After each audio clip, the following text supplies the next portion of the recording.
on Arts Insight, a moving restoration project. In a pretty old house that used to be reviving a little piece of Americana. What I've tried to do is to kind of create a set of homes that are similar in style. Finding inspiration in unlikely places.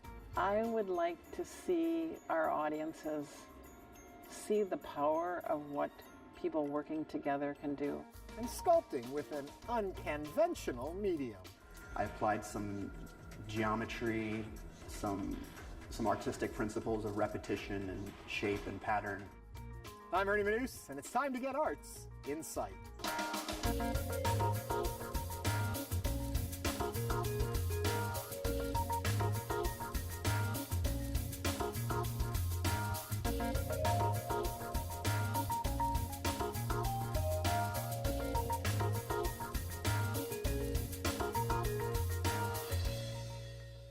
Welcome to Arts Insight, coming to you from just north of Buffalo Bayou, where the house you see behind me is part of Afterwards, this weekend's home tour from Rice Design Alliance. It's called Afterwards because the event showcases homes in each of Houston's original 6 wards, including one in the 5th ward from local architects Kineeymorrow, whose office is an architectural feat in and of itself.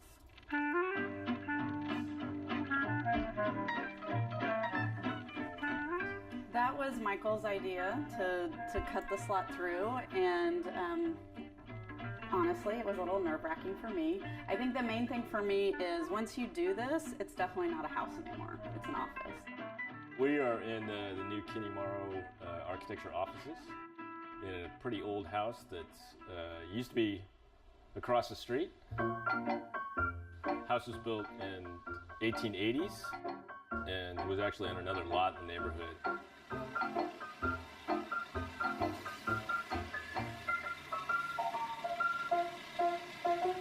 So we moved it over here and cleaned it up, and here we are.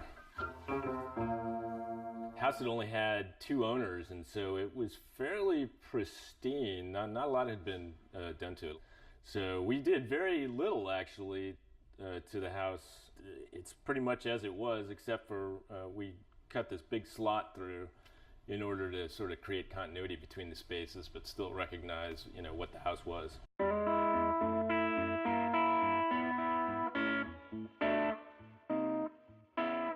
Not only does it make a strong statement as far as connecting the whole house, but literally when people are working here, you can, talk to each other and you can collaborate more closely. So it's a great idea. Michael's very good at what he does, and sometimes I just have to have faith and let him make strong statements. We did take all the windows out, we took the trim off, we stripped all the old paint that was on it, we took all the exterior siding off, we insulated from the outside, put it back, painted it again so you have the texture of the wood, but it's not so distracting, so we just paint it white. So it's all the original texture and the original wood, but it's up to today's standards as far as energy. The older wood is much stronger. It's one of those things that if we were building a house new, we couldn't afford to have wood paneling on every single surface as like you see here. So part of it is that the older materials are better, but part of it is that that's what's available because it's in the house.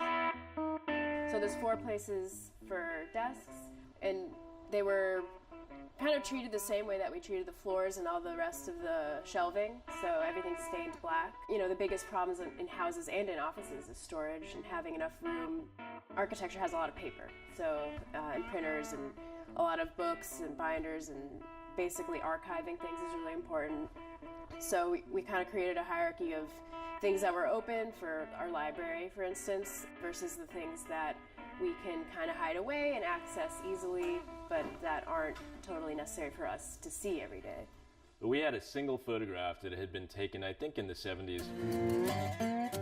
Great thing about that is the original porch was missing on the house before it was moved. So by this one photograph, we were able to rebuild it as best we could. I think the porch, it's a typical feature around here, and it's, it also sort of becomes another outdoor room. It's just a key feature to the house, and adds a fair amount of square footage to what's a really small house on the interior. We're just getting to the point where we needed more space, And we also really feel strongly about this neighborhood, so we wanted to make an investment. So we thought a good investment that would also be someplace where we could work would be to find an old house and do something like this. I've worked in a huge range of different environments, like in towers or in corporate environments. I've worked in principals' homes, in their actual living rooms. It's kind of nice because it's kind of in between, where I feel like I'm in a home, but it's been curated specifically for the work that we do. So I really like working here, and it is really productive. The Kineeymorrow office isn't part of Afterwards, but one of their homes is. And here to tell us all about this weekend's home tour is co-chair Joe Meppelink. Hello, Joe. Ernie, how are you? So first of all, tell me about the tour. Well, the tour is called Afterwards, and it's a play on words. It's a tour through Houston's original 6 wards, and we have 8 houses on the tour representing all 6 of the wards. Okay, first off, how do you pick which 8? Well, that's always an interesting process. We start months in advance looking with our programs committee at what houses are available to us, what houses are recently completed, and particularly relevant for their design and their quality. So each house would be part of the personality of a particular ward. Is that the difference you're looking for? You know, we're really looking for quality and architectural merit. So the fact that they're in the wards is something of particular interest. Often these tours are in more gentrified parts of town, and our interest is in getting people to see the entire city, to see some of the underdeveloped areas or areas that are in transition, recognizing that Houston is really a post-industrial city of incredible interest in all of its facets. When a lot of us think of the architecture in Houston, we think of new big buildings coming up everywhere. But what you guys are doing is you're looking at some very significant homes for a purpose. Yeah, well, and new and big is an interesting descriptor. We have several homes on the tour which are not big. In fact, they're small, and the quality is something which is really, really important. And you're finding people that are renovating old structures that are smaller, building new structures that are smaller in scale, that will fit in their context. You say that, and it's interesting because where we're standing right now, we're actually between old and new. Tell me a little about this compound. Well, this is we're in the old 6th ward here, which is the 6th of Houston's original wards. The 5th and 6th ward were carved out of the original 4 wards, which were just crisscrossed right at the beginning of right at the center of downtown.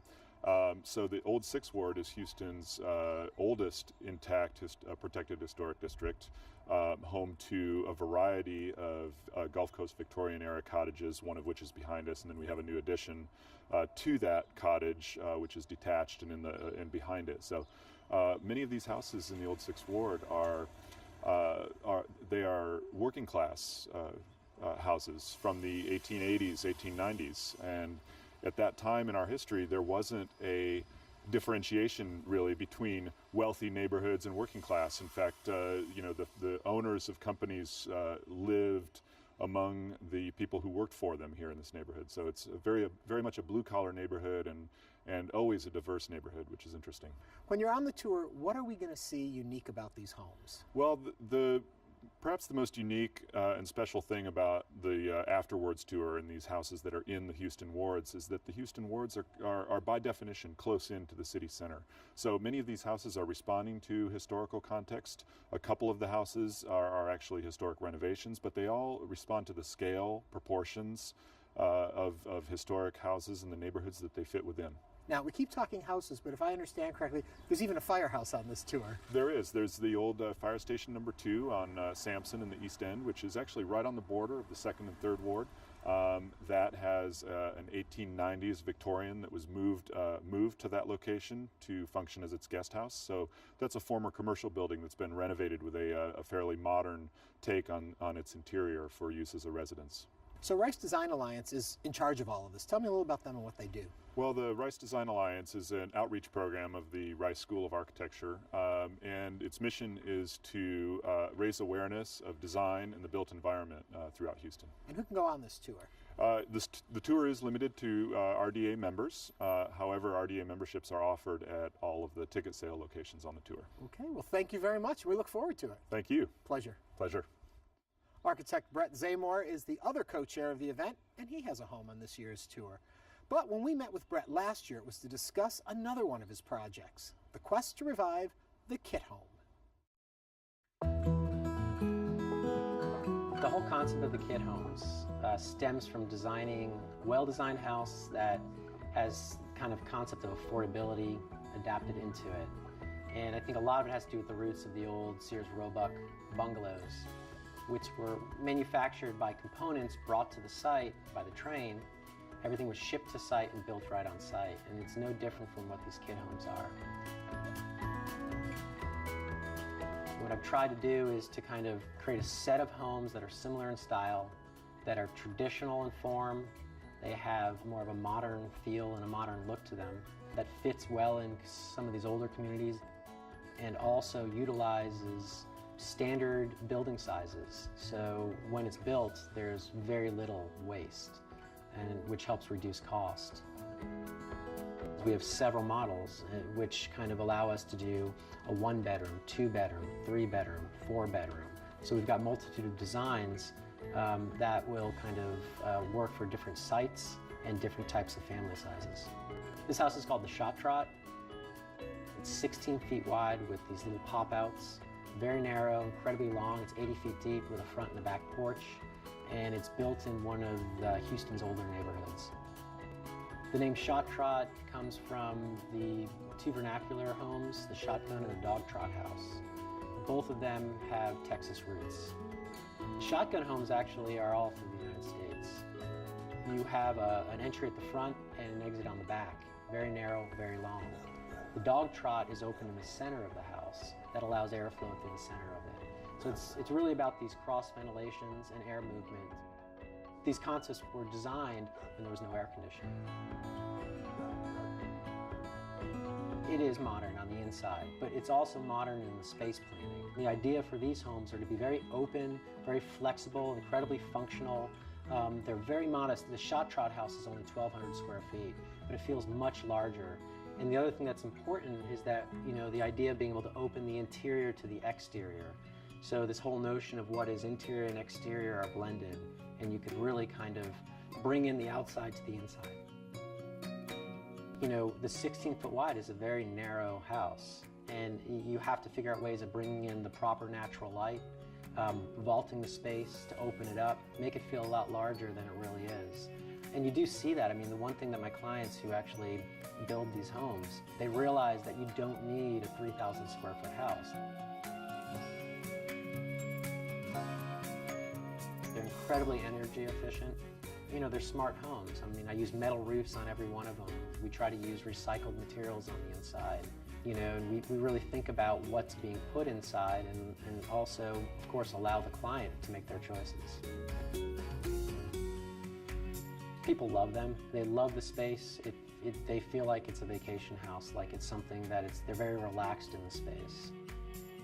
Houston was great for me, and it still is, because I'm here, and we were able to build the first few here. We've just built one out in Baton Rouge, Louisiana. We just built one out in Wimberley, Texas, in the Hill Country.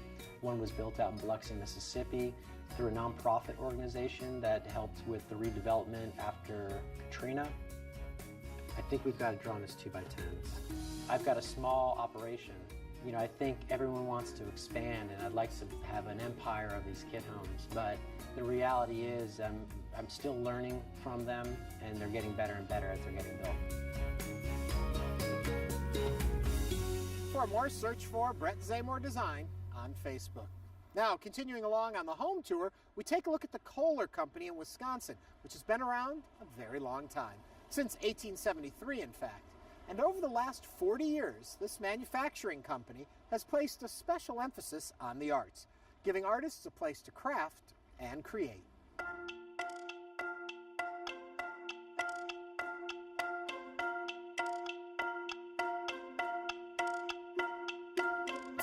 We want to give people ways of getting together, of seeing the power of art, the delight of art.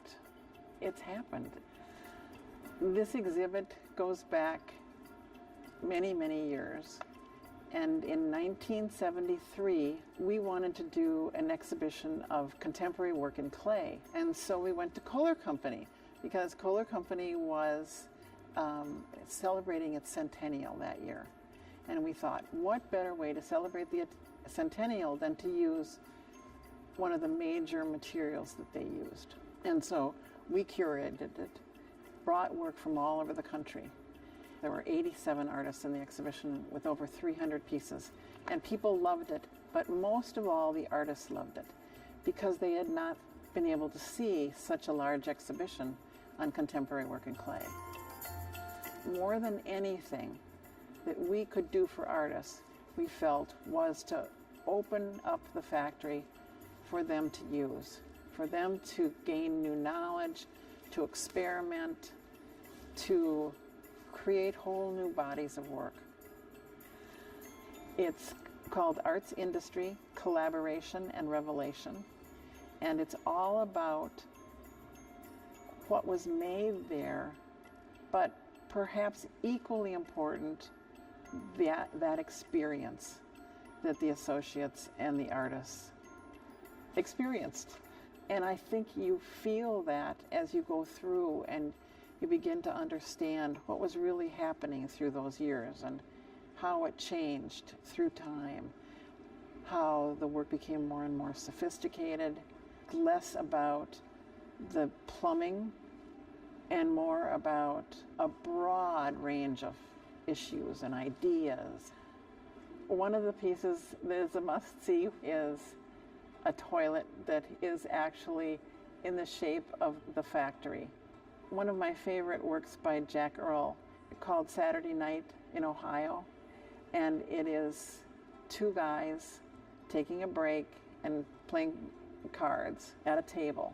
And the table, actually, the top can come off and it becomes a soup tureen.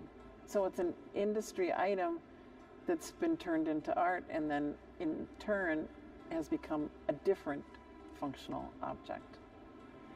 The work of Jim Neal, it's a piece about war and was inspired by the Chinese warriors that in clay that were dug up. These are not human warriors, they are chimpanzees. And they wear various kinds of armor. And there are 50 of them who face you straight on. And you can't help but be overwhelmed by the power of them. Michael Sherrill is an extraordinary artist, and his work, usually metal and clay, but it's very delicate floral pieces, and they are stunning. Sean Bussey created a work that is quite beautiful. The violins themselves are clay, and it's glazed, a beautiful white, and the cases that surround each violin is of iron. So it's this white against black, and just that makes it very beautiful, very evocative. The first work in the factory that incorporated both clay and iron was the work of an artist named Ron Fondau, and he used the iron to create a base for the piece. One end rests on the floor and the other end rests on a cone of clay. The color, the yellows, the blues, against the white and the black are really stunning. Sarah Peters was a very young woman.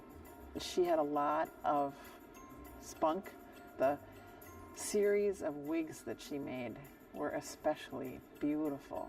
And today I try to go past them just because I love them so much.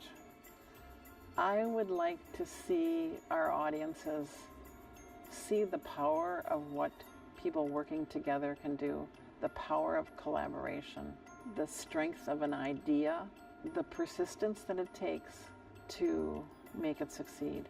What amazing things people can do when they work together.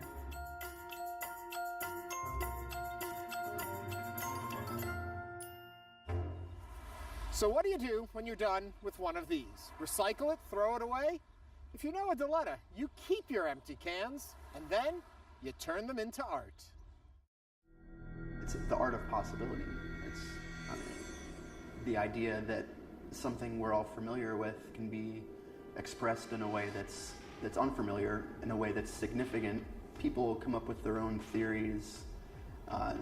They imagine a machine that does it, or a robot, or some kind of elaborate press, or a vacuum system.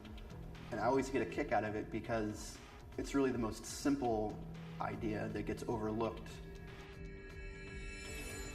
I call it irony in aluminum, which is, it's really just a description of the media, whereas, previously I was painting, so I would say, this is oil on canvas.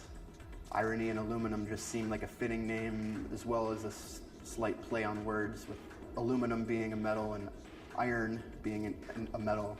One of the most common responses is people say they've never seen anything like this, but one of the ironies is that they have seen something like this. It's just in a way that they don't recognize.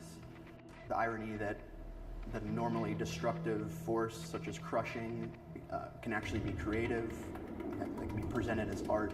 Something familiar can be presented in a way that's unfamiliar.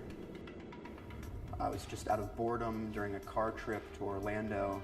I was in the back seat. I'd finished a Red Bull, had nothing to do. I didn't have an iPhone to mess around with, so I just started fiddling with this can that had been partially crushed, and I noticed that in a way the dents would allow certain shapes to form. They would allow themselves to be manipulated. At the time, I just made a mental note to return back to the idea at a later time. I applied some geometry, some artistic principles of repetition and shape and pattern. And it really started to grow. It really started to become something more than I thought it would. Red Bull has this art competition that they had been doing in different cities called Art of Can.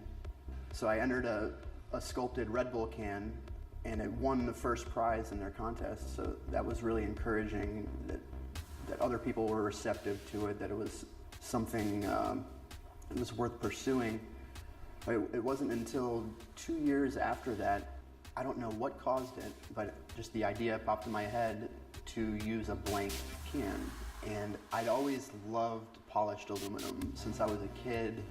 Shiny metal was just something that was just intriguing to me. I would take my Matchbox cars and rub them on the cement so they would be shiny metal. I just thought that was the coolest thing. When I sanded down my first can, I was instantly brought back to that. It was just the finish itself was something that was just so beautiful to me. When I used a blank can to sculpt, the result was just amazing to me. I felt it brought it to the next level, into something that could really be presented as fine art. It was a turning point for me as an artist, just to kind of go with what I was feeling in a way that I hadn't ever had a chance to before. So just as an artist, just to get to that point was something that was very important to me. I built a machine that is kind of a lathe where I install the can in the machine, and it spins the can, and I sand it while I squirt it with water, so it's a wet sanding process. It removes the printed layer off the can, and then I polish it, I empty it, and then I start sculpting. The main technique is using the tip of my thumbnail on the surface of the can to create a score, to push a dent a certain way, to create a ridge. The technique is an ambidextrous one. A lot of the movements you need to mirror both left and right. I've always been an ambidextrous person, so it's nice to have something that can really sink into on the right and left side. There is a physical limit to their creation. Because I use my thumbs, they went numb for like 2 days at one point because of overuse. I can't really produce more than 2 sculptures in a day without suffering nerve damage. If you came to my house, you'd be inundated by half-sculpted Red Bull cans. I keep them in storage so that I can refer back to many of them. I call it sketching. Many of the sketches are ones that need to be revisited. Many of them are ideas that need to be further developed. Many of them I just do just to keep my thumbs in shape. One of the best things about the sculptures is their tendency towards variety, which keeps it interesting. To check out more of Diletta's work, visit ironyhandaluminum.com. And that's a wrap for this edition of Arts Insight. Be sure to join us next week as we take a look at the Mel Chen exhibit, Rematch, currently on display at 4 venues across Houston.